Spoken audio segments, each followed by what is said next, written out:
Hey y'all, it's time for some damn good content. I'm Shelby, your host and business bestie. I'm a content creator, social media manager and coach, keynote speaker, wife, and a mama of two who ditched her 9-to-5 to build a thriving multi-six-figure business solely using social media. Just like you, I'm a working mom and a wife with limited time. So I'm committed to cutting the fluff and delivering tips and fresh ideas straight to your earbuds on how you too can harness damn good content and create that type of business that you love and are proud of. Each week, we'll deep dive into strategy and mindset of building your brand on social media so that your confidence and success in the online space can skyrocket. Get ready to step outside of your comfort zone and start creating some damn good content. Are you ready? Let's freaking get it.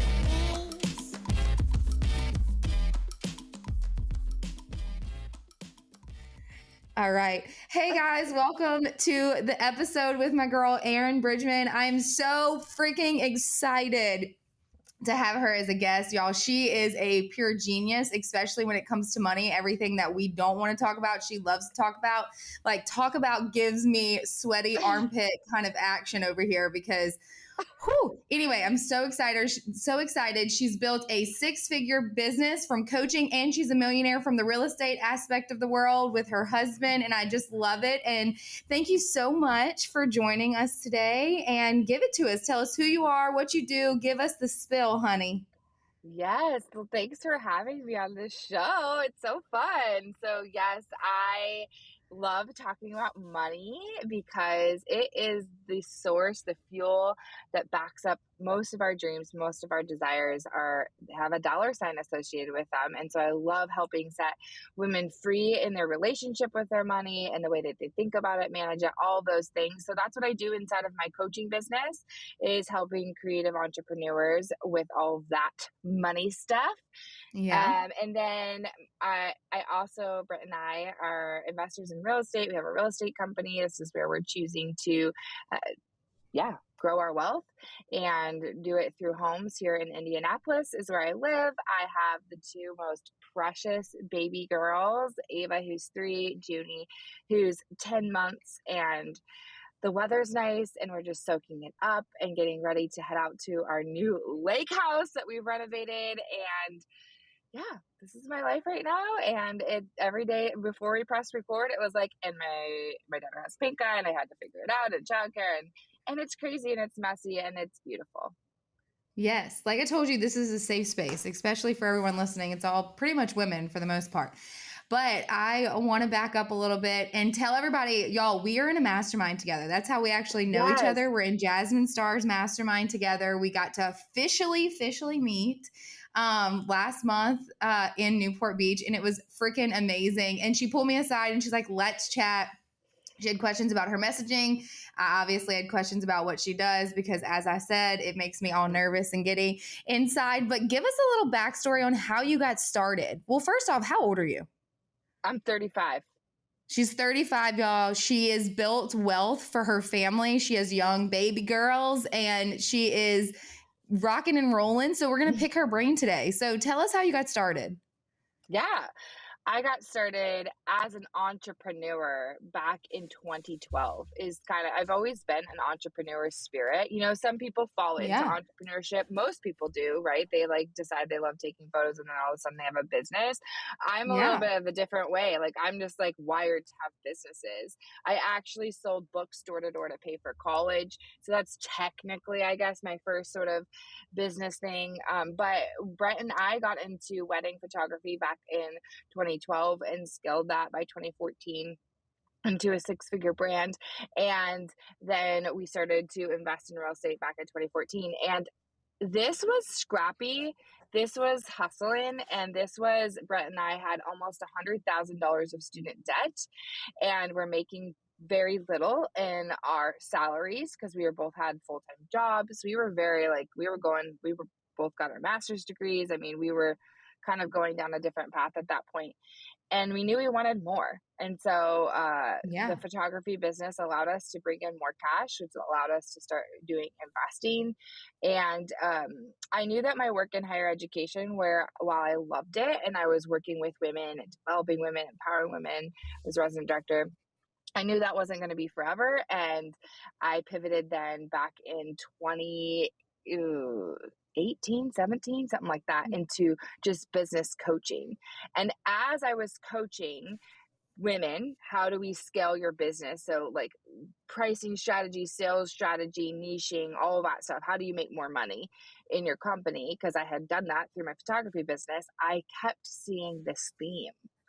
And the theme was the most talented, brilliant, ballsy women who are going out there and being like, I can make money in the marketplace myself, like my service, my product, whatever. They knew how to make money, and they knew how to work to make, we were working to help them make more money. Right. But they were avoiding the skeleton in the closet, the thing that was like the shame, or the thing they didn't, it was the money stuff. And it was really holding them back from the impact they wanted to make in the world, from living free. I would be on calls back then and it'd be like, okay, I have this much debt. And I was just scrappy. I was like, let's get the spreadsheet out and let's just start. And I would just do it there. And it wasn't like it is, then today. And so that's how it all started, as far as niching into money and really helping creatives to think different and manage different when it comes to their money. Y'all, I knew that I would love this girl so much. I'm going to quote you from your website or your sales page, because I freaking love it, because I have this in some form of fashion on mine, because I had to write it for something yesterday. She said, I'm the creative and the nerd, the hype girl, and the no bullshit friend. And let me tell you, the internet is so filled with fake people and bullshit people that like we don't have time for it. And I love it, because like the conversations that we were having in Newport at lunch were good, because we were challenging one another of like, what is your messaging? Okay, well, what are you doing with your money? Or what, like all those things. And it was just so freaking good. So basically what she does is you know how to make money. You know what you're doing to make money. But now she's helping you turn that money into wealth. And I'm going to call it out right here for a second. And just if you're listening to this, it's not the Dave Ramsey thing. It is not that at all. I like to say why I don't agree with Dave Ramsey. Yes. Okay. But what she does is she takes it to where you want to look at your bank account, and you're okay with looking at your bank account, and then say you want to invest. And this is a rock star of a human, because she knows how to do both. So tell me a little bit of the controversy that you don't like about Dave Ramsey. Just let's throw it out. Let's iron it out. Well, Shelby, since we were talking, you've exposed our conversation around messaging and how I'm refining my messaging, all that. A core principle of having good messaging is you have to be able to like have these like repelling, I don't agree with Dave Ramsey, and it's extreme. It sounds extreme. I want to say that there are principles that Dave Ramsey has that are great and that are helpful for a certain population of people. Brett and I did Financial Peace University when we were in college before we got married. Here's the thing. Who I teach are entrepreneurs. Entrepreneurs have two levers to building wealth and financial freedom and stability. The people that Dave Ramsey is speaking to has one lever. And so it's a completely different philosophy when you only have one lever. So Dave Ramsey is speaking to a population of people that typically work 9 to 5, have no ability to go make more money. They don't have the mindset or the mindset really, or maybe the skills or whatever to think about going and taking risk and making more money or leveraging certain assets or certain things so his ideology around budgeting, his stuff is you have to spend less. It's very restrictive energy. It's that is only half of the equation for an entrepreneur. Right. And I prefer for entrepreneurs to get more into the energy of making more money, manifesting more. That's a more positive vibration than restriction is. And I think that's why budgeting has such a terrible rap, is because it means like, oh my gosh. And I have a new client I just started working with, and she's like, I'm so scared. I'm going to see how much I spend at Starbucks. I'm going to see. And so what I teach is when we're doing budgeting, it's about gaining knowledge. There's no judgment. You're not going to judge yourself. I'm not going to judge you in the process. We're just gathering information because this is a process that you've been avoiding for decades. Yeah. Typically, you don't want to look at the numbers. You're scared to look at the numbers. So we're just going to like already celebrate that you are like diving in and looking at your numbers. You're assessing your budget. Then we're going to make decisions. We're going to amplify your financial goals, and we're going to make decisions. Like if you just see that you spend $250 on Starbucks, you get to decide, is that in alignment with my values? Do I want to spend $250 a month on Starbucks? But it's not going to be the immediate is you cannot, like I remember Dave Ramsey, like you should never be on the inside of a restaurant unless you're working it until you're debt free or something crazy like that. And a lot of times as entrepreneurs, we need to just go make more money or just manage the money that we're already making and be dialed into that. So that's why I say I don't agree with Dave Ramsey. Yes, at some level, whenever we're doing bringing the business finances over to the personal finances, you have to have a 0 or a positive number at the bottom of the spreadsheet, or you're going into debt. And if we don't have enough excess, then we can't get to your financial goals. And then you have two decisions. Are you going to go make more money or bring more money in from the business into your personal world? Or are we going to cut certain things? So that's my whole spiel. Also, like Brent and I's past, like just really quick, like we had $100,000 of debt, and we had a decision back in 2014. It was $22,700, and we could choose to pay off one student loan, which is what Dave Ramsey would probably advise based on his strategies. Or I could go buy an asset that would pay off my entire student debt. That's what I was waiting for. Which is what the entrepreneur does. So that's my whole thing is there's a lot of good stuff that Dave Ramsey has. He knows a lot more about a lot of things in money and finance and all that kind of stuff. But why I say that is I don't love for entrepreneurs to just sort of fall into the Dave Ramsey mindset and thinking. And I think it's limiting, and it ends up, Brett and I say this phrase a lot. We don't want to trip over dollars to save pennies. And if you're trying to figure out how to not spend $20 a week at Starbucks when you could just go make an extra $1,000 and blow that out of the water, we're looking at the wrong thing. Exactly. And I think too, a lot of it is like, as entrepreneurs, you need to be comfortable in investing. And the more and more I hear it, is obviously investing in real estate is your big kicker for investing. I mean, there's people that have different thoughts and processes of what they want to actually invest in. But the money that you just said is, I think I saw a reel that you had put, like we bought our first house or flip or whatever the case may be with that money. Is that correct? We bought our first rental property back July of 2014. Mm-hmm. And how many rental properties do y'all have now? Give me a lowdown on the rental side. I mean, the real estate side real fast. Yeah. So now we have 18 doors. 18 doors, y'all. 18 doors means like if just for like a duplex would be 2 doors, a triplex would be 3. We mostly have single family homes and we have duplexes. So that is 18, so awesome. And then we have, I don't know, like over 3 million right now working in flip assets. So that means like the value of the flip projects that we're doing in the city. And that is what cash flows payroll, and that is what cash flows our ability to leave, money inside of rentals. Heck yeah, honey. Look at you. Kudos to you and cheers to that. I don't know about y'all, but that sounds like a great coach to me, because if she knows how to help you get over the fact that I am a prime example. We had this conversation. She knows I hate looking at finances. I know what's there, but like I'm ready to step into that world of like, what's next. And as we sat there on the pier and we talked, I want you to deep dive a little bit into who is your audience? Like, who are you attracting to the point of like, where are you taking them? So how do you get them to work with you? How do you get them over that fear? What is it like to actually work with you? So what does that look like? And then what do they feel like when they're like ready to be like, I graduated Erinn's program and I'm a badass woman that is wealthy instead of rich. Like there is a difference. Oh my goodness, Shelby. I have to figure out how to answer all those questions. Okay. Let's say that again. Okay. The first question First question Who do is, I serve? who are you serving, and Yeah. how do you get them over that fear of working with you? Let's start there. Yeah. So I serve female creative entrepreneurs that know how to make money. It's really fun because in the onboarding questionnaire, I ask them, what's your superpower with money? Most people don't think that I'm going to ask that question because obviously they're coming to me for money help, but I always love to amplify our strengths and what we're good at.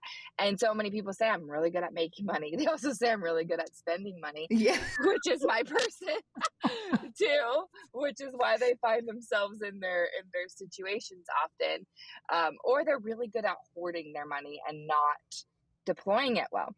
So yeah, I work with creative entrepreneurs. So I was a photographer, like I said, so I attract a lot of people who are photographers, web designers, illustrators in the wedding industry, do marketing of some sort. I just have somebody that joined me who has like a whole VA team. She runs a VA team. So like online digital marketing, blah, blah, blah. You get the idea. Yeah. And they're making at least six figures. And just to clarify, because that's like, sexy language for marketing. This means that their business is making about $100,000 to $300,000 is generally who I'm working with. Yeah. Yet they find themselves in this place where they have financial desires that they can't get to. So often, like, we leave whatever our life is before to go into entrepreneurship to have freedom. Yes. Time freedom, lifestyle freedom, money freedom. And money is sort of the source to get to all of that. You want time freedom, you need money. You need money. You need to be able to outsource. You need to be able to like afford certain softwares. You need to be able to have a team that can expedite all of these things. And so what happens, I think, and I'm still figuring it out, Shelby, that's why you and I were talking about my messaging not being totally dialed in, and just money is shameful. A lot of people feel deep shame around money. A lot of people feel very hesitant to trust somebody to open up their underwear drawer of their money, right? Yeah. And so this is my challenge, but this is my joy. And so what happens is people get so sick of it, and they get so excited about the possibility of their dreams that they could actually realize. Like, I just am so sick of just making money and not having it, and being in this debt, or not having any savings, so I feel like I'm not secure, or I'm making all this money, but I'm not planning to work till I'm 80, and I am not investing. And as entrepreneurs, you are your retirement plan. And so I think it just like people just get this like, I gotta get it into gear. Like, I have to figure this out. I have to be willing to get uncomfortable.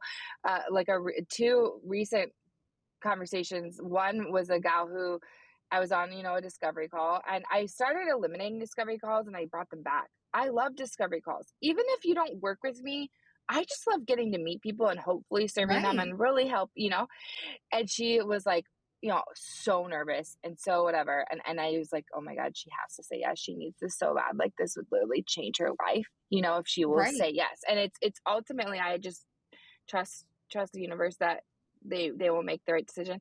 And so she literally emailed me that afternoon. She was like, okay, I got off the call. I cried a little bit. I talked to, she was a referral to someone else, and I'm all in. I'm literally all in. And like, we've been working together only 2 weeks. This girl is like fire. She is like so doing the work. And then I heard someone who I'm going to start working with in July was like, oh my God, I'm so scared. Like, you're going to see everything. You're going to like see how much money I make. Like, I don't make any money. Like, you're going to, and I'm just, so my approach is like exactly what you said on the website, as far as like my personality approach is like, I am super sweet, but I'm also no bullshit.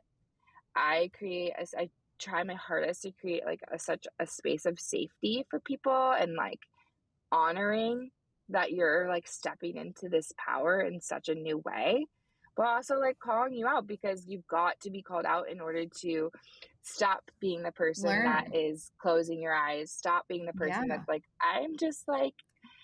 I just spend all the time. I'm just a spontaneous spender. Like, okay, there's something deeper there that we need to understand, like the belief or the thought of why you're doing that and to change the habit. So hopefully that answers the question a little. No, that does, because you talked about a lot of it too, is people are scared. That is obviously they're getting very uncomfortable because either they handle their finances on their own and they're like they handle the bills, that the husband has nothing to do with it, or the husband handles everything and they know nothing. But now the world is genuinely flipping to where women are being very powerful now, and they're becoming very, very powerful, and they are making the money and they want to work and they see that they can be coaches or they can do these side hustles that can bring in a bunch of money and they can do all these things. But if you don't pay attention to where your money is going, there's no growth.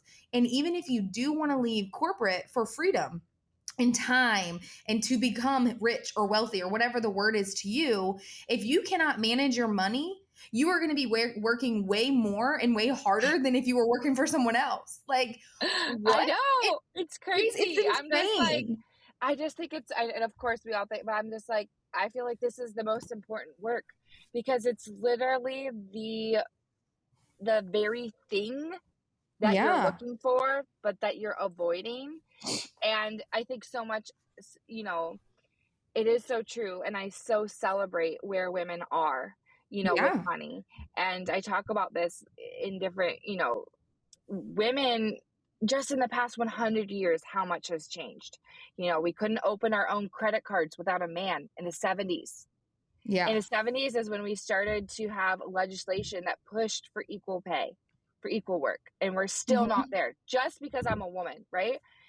And so there has been shifts and changes, and they're very recent, which is shocking and alarming. And there's a long way to go. Right. But what I also like to say, and I like to say that too, to be like, it's not your fault. For those who are listening that find themselves like, oh my God, they're getting very uncomfortable. Their armpits are sweating and they're going to like have a panic attack when they think about their taxes or whatever they're thinking about. Oh, yeah. It's not your fault. It's not like this story. And when we do the mindset work and we dig into your money story and your blocks and like, yeah, that comes from your upbringing. It comes from the way that your subconscious was formed by the people around you and the structures around you. Yes. But let's look at the greater historical situation. Let's look at the greater societal structures. It's not just your individual story. It's the story of women. And so I like to say that because I like to say it's not your fault. But then I also like to give this super this is like my hoorah motivational speech. I'm on the stage, go, you as an entrepreneur, because that's who's listening to the show, you are on the front lines of making change in history, because we sit in a time in history where women can make the most money they've ever been able to make. And you've chosen to do it I'm going to sell myself or a product I make. So you're ballsy enough, risky enough to be going to the market and saying, pay me. So you've already done some deep work, whether you know it or not. And so I just believe that as female entrepreneurs, if we can dial this up, if we can change how we manage our money, how we think about our money, all of this stuff, I say wealthy women will change the world. I really believe that. How we change in the process and then show up at a higher level, and literally more money in the hands of heart-centered, beautiful women will change the world. Women are statistically more altruistic. They give more to their communities. When I look at what the goals are of women, oftentimes it's about I want to set up the next generation. I want to give to this cause. I want to be able to be the person that can open my It's very much about others as well. So it's huge. I want to say this to everybody that's listening, that me and Erinn are both parents, moms of very young children. And you are capable of doing whatever you set your mind to, as long as you surround yourself with the people that can help you get there. It is me and Casey, another girl that's in our mastermind. We're talking about this the other day, that entrepreneurship is very lonely.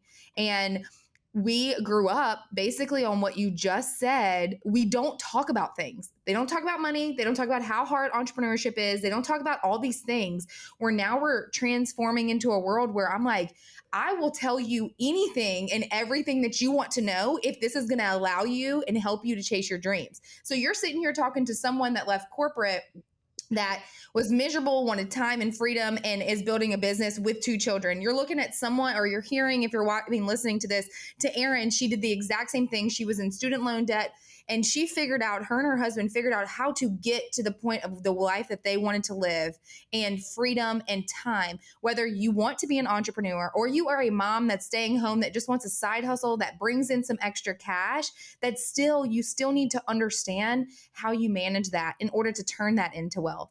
So I think that it's great that this is such an outlet for women, especially listening and getting motivated to chase their dreams and know that they can be wealthy. So even if their husband does work and they have a side hustle and they're making money, they can present, let's go invest in real estate.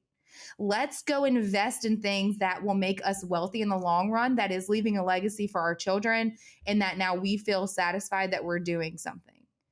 And so I think that this is such a great podcast. I love it because I think that especially my audience is going to get a lot out of it, because this is such a like black sheep thought that like people don't talk about. And you're so right, because even when you and I had the conversation, I was like, honey, I'm scared as hell. Not because of money. I'm like, holy shit, we're now making money that I never thought or imagined was possible. And I've built this team, and now it's like, okay, what's next? I want to leave a legacy. I want to build wealth. I don't want to just be rich. I don't want to just keep saying I have a 6-figure business. What is next? And so I think Erinn, I mean, she is definitely an asset to anyone's life, especially in the entrepreneur world of women. And so what I want you to now explain to us is, how is it to work with you? Like, what are the steps of, what do y'all break down? What are some barriers that they have to practice? Give us like 3 or 4 tips of like what's next when they do sign on with you. So like kind of what the inside scoop is of my program when you work with me? Yeah, just a little bit. Give us a teaser. Sure. So the foundation that I do is the 8-week money transformation coaching. And this is an intensive program. And inside of there, we're working on 2 things. I believe that you cannot make significant, substantial, like long-term change without changing how you think. So we are working on money mindset alongside of money management. And the money management side of things, which I could talk about a little bit more, it is building new musculature for my person that helps their mindset. Women who say, I never look at my bank account, I hide my numbers, I don't know a spreadsheet, I just hire, a lot of times people are like, oh, I have an accountant or a bookkeeper for that. I'm like, no, that's not what the type of work I'm doing. That's great. We'll use your book. We'll have them run a few reports for us, but there's a lot more you need to do, And so by doing this work, you're already changing this limitation you put on yourself. I'm just not a numbers person. So they really work hand in hand. And I'm not like burn some sage and have some candles and woo woo woo woo woo woo. Yeah, there's a like.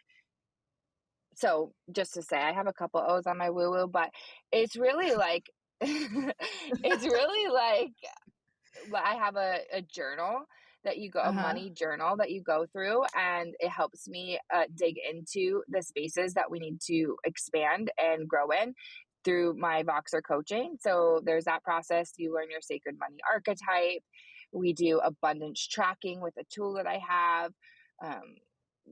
So that's like some of the mindset stuff. And then inside of the management stuff, I've developed sort of a proprietary money matrix system, which is a group of spreadsheets that really works to organize your numbers in a 360 view. Most of us have a 180 view of our business numbers, meaning we understand present to past because we have an accountant, a bookkeeper, and we have to, for taxes, create profit and loss statements, balance sheets, stuff like that. We have to, if we're going to be CFOs that really like work towards wealth, you and financial freedom, you have to have present to future. And so my sheets help you kind of get that whole scope. What's your cash flow? What are your projections? How can you pay yourself a consistent salary, even if your revenue isn't consistent? Many people make a majority of their money maybe in 6 months, of wedding industry people, stuff like that. So because you have to have that stability in order to then, the salary piece is so huge, because the salary is what the number that we take from your business and we move that over to all the personal work. So then inside of the personal side of the money matrix spreadsheets, we develop your budget, we figure out where your excess is, we define your financial goals. I help prioritize these financial goals, put dollar for dollar, what we're going to do in your personal world. And so that's kind of like a very quick high level snapshot of the work I do with people. Wow, you just honestly made me feel better about my life. Because I'm like, I pay myself on salary. I know my cash flow. Wait, I have spreadsheets. So I'm not as scared then, I guess, because I know those, like I guess with the mastermind, it's kind of pushed me a little bit more, but I do pay attention. I have spreadsheets and I always have accounting friends. And I'm just like, I don't know how to do the crap that y'all do, like all the equations and shit. So I literally just have this balance sheet or whatever that I know how to work. And that's what I do. And then that's amazing, Shelby. What you just told me, I was like, oh my God, okay, maybe I am on the right track. You are. You so are. I love it. I want to ask you a few more questions though, and then we're going to shift to a little bit personal, because I love to end, I live in the world of social media, and right now we're building personal brands and trying to be more personable, especially going into 2023 and beyond. But I want you to tell us, you might not have one of these, but like your biggest regret personally and your biggest regret professionally. And you can do professionally first if you want, because that's kind of what we're talking about. But like, how did you overcome, and maybe look at it in the sense of like one of your biggest failure moments that you were like, holy shit, I'm failing. I am not going to overcome this. But it was almost like an epiphany to maybe lead you to your proudest moment. You know what I mean? Or make you better. Yeah. I just want to touch on that. That's a good question. So professionally, so inside of my business, what's like been a failure inside of my business? So good.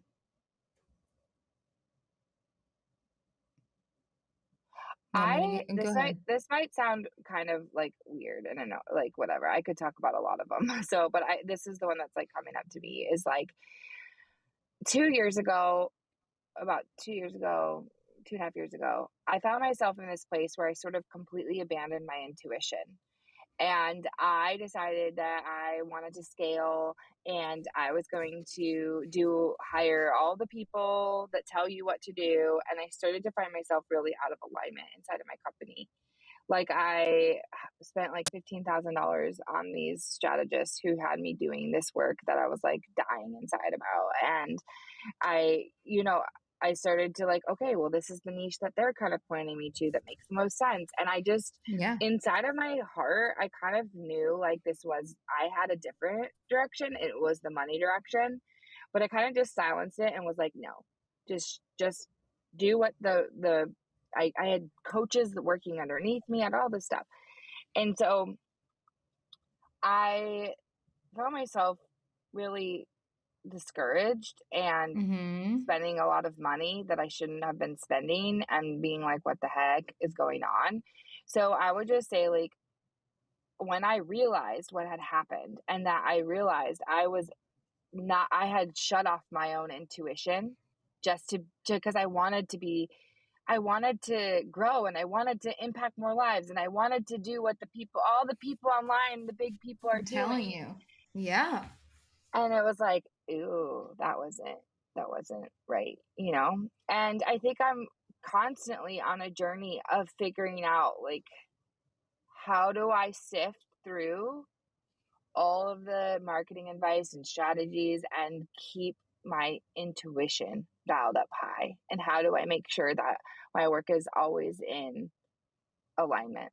And sometimes I think too, just with the intuition, sometimes I find myself like, if I would have listened to my intuition earlier, this is like even real estate related, I would not be in some challenging spots that I find myself in now. Yeah. But if I would have just like listened to myself earlier and just been like louder with it, that and I love that you asked this question, because I was boxing with one of my clients, and she was like saying like, okay, so like, how are you so confident with money? And how are you so like kind of putting me on this pedestal? And I was like, okay, I just want you to know, like, I want you to take me off of the pedestal. And I feel like sometimes talking about I have 18 rentals and I have blah, blah, blah, blah makes me feel or seem like she's so far away. And I'm really not. Like, you know, the work of mindset and stuff is constant. I say you don't ever slay the dragon, you learn how to tame it. You learn how to like get yourself into abundance faster. You learn how to manage it faster. But I mean, Brett and I, we found it when we stick to our principles inside of real estate, our money principles, all that, we find great success. Recently, we did not stick to our principles. This is a little more my husband and his business partner than me. And we're really suffering from that. We really are. And so I want to say that stuff because it's not like I live in this world where I have absolutely no financial stress and I never think in a scarcity headspace and all of that. Like, I'm a real human who's continuously doing the work that I teach. Absolutely. Okay. And I want to pinpoint this because that was amazing in the sense of like, that is so relatable because exactly what you just said, and I do this with a lot of my clients, is I am like, you have to pull back that curtain. And when we look at people on social media or we look at people from a distance, like the amount of people that look at me and say, oh my God, it looks like you're killing it. But in what capacity? You know what I mean? Like, so the fact that we started where your clients are. So you might be making a lot of money. You might be uber successful, but you had obstacles that you faced and that you had to overcome and that you had to decide, okay, well, that was really dumb. I don't need to do that again and continue to go. And your option was to get up and keep going.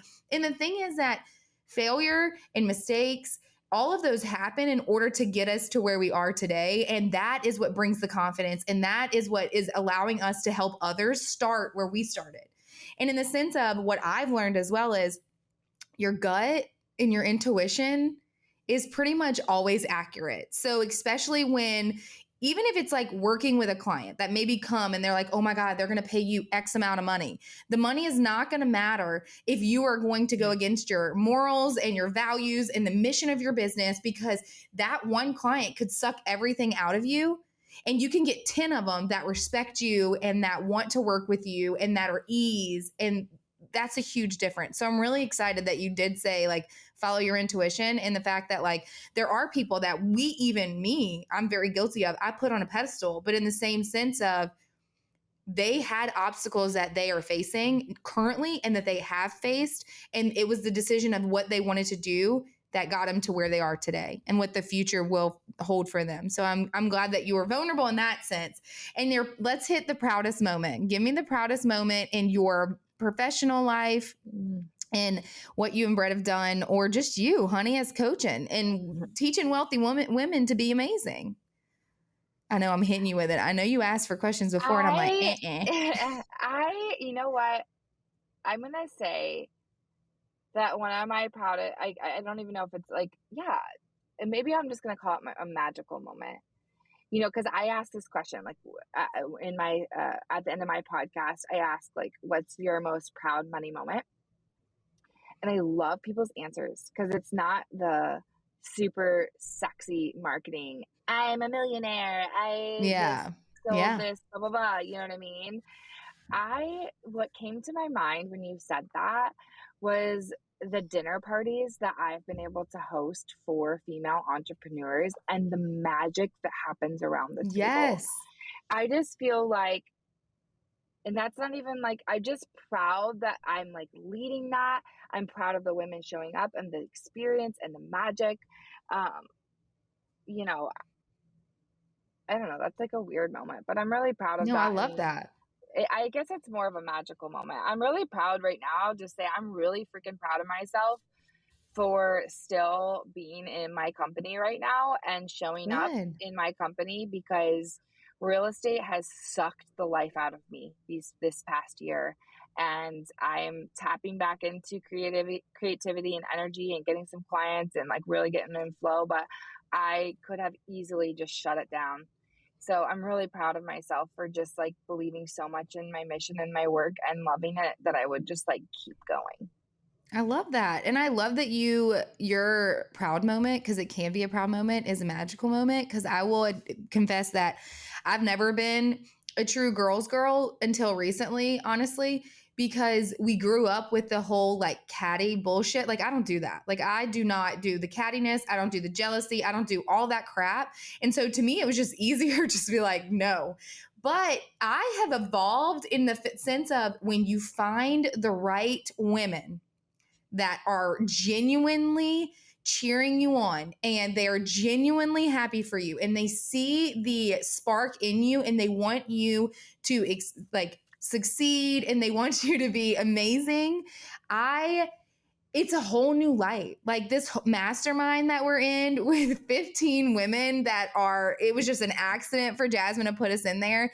Like, there are women out there that empower women. And it is insane that right now, getting chills, understanding the magical moment that you experienced, because the more being in the entrepreneur space and really aligning myself with the right women, it really shows that there are women out there that are good and that are nice and they're not just fake and they want you to win. And this is a safe space for that. So I'm really actually happy that you use that as your proud moment. And I have Thanks one for more saying that, Shelby. And like, just really quick, like, I'm so glad you decided to like open yourself up to that again. I remember like our first call, I think I sent you a DM or something. I was like, oh my God, I have a friend crush on you. I love you. We're going to be friends. Like, I just Yes. like, and I totally like, and this is, I've never really talked about, but like, I was kind of like bullied with the catty girls. Like there was an I hate Erinn club in my neighborhood. Like, shut up.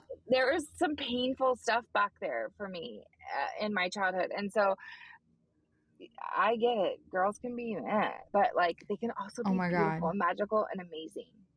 Oh my God. You just set up this next statement so well. You're going to hate me or love me. I don't know. I just did, y'all, as y'all know, because I sent it in the group texts, I just did my brand video and I was nervous as hell because it's literally for my personal brand. And so I told the guys, I was like, do not ask me any questions before. Like, I want to be surprised with everything and I want like my genuine answer. And I was like, but be prepared. I'm an emotional roller coaster. I will cry. And the last question that they asked me was, if you could go back and tell your little girl self something, what would you tell her?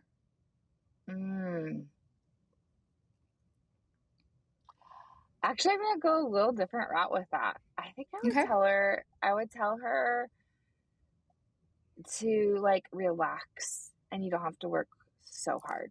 I'm an Enneagram 3. So like the woundedness of the Enneagram 3, the challenge is like really like this performance based. Like, I must be successful. I must work really hard. This is one of my money blocks is money. You must work really hard for money. It can't come with ease and flow.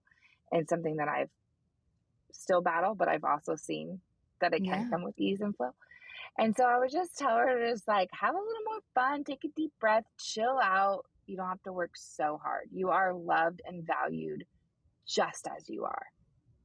Oh my God. I literally love that question. And you see like the reels that are going around that are trending and it's like, it's a picture of you as a little girl or whatever. And then it changes to who you are now. But I've never like sat in that question. I'm not telling you my answer until my thing comes out. Cause I think it's like even more powerful. Ooh, but I can't wait to hear it, Shelby.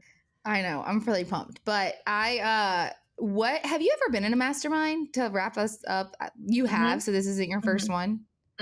No, I was in Melissa Griffin's like 2.5 years ago. And actually in my call that's in just a few minutes, from that, we have a peer mastermind. So we are just peers leading it together. We just had another gal join.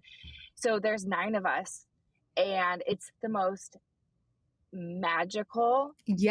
Yes. And I like what you were saying, like entrepreneurship is so lonely. And for so long, I was seeking that friendship and really desperately to have other women that understood the mindset and I have a lot of great friends, but I wanted more of that. the people really got me. And I could say we just did like updates right before, so we can actually spend the call not doing updates, but getting really into it. Yeah. And I was so raw.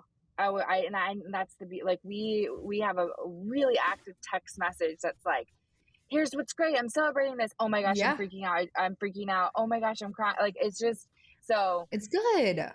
Yeah. I feel like it was one of my deep gratitudes for 2022 when I reflected on the year was I don't feel lonely in entrepreneurship. And it's a huge part, this group.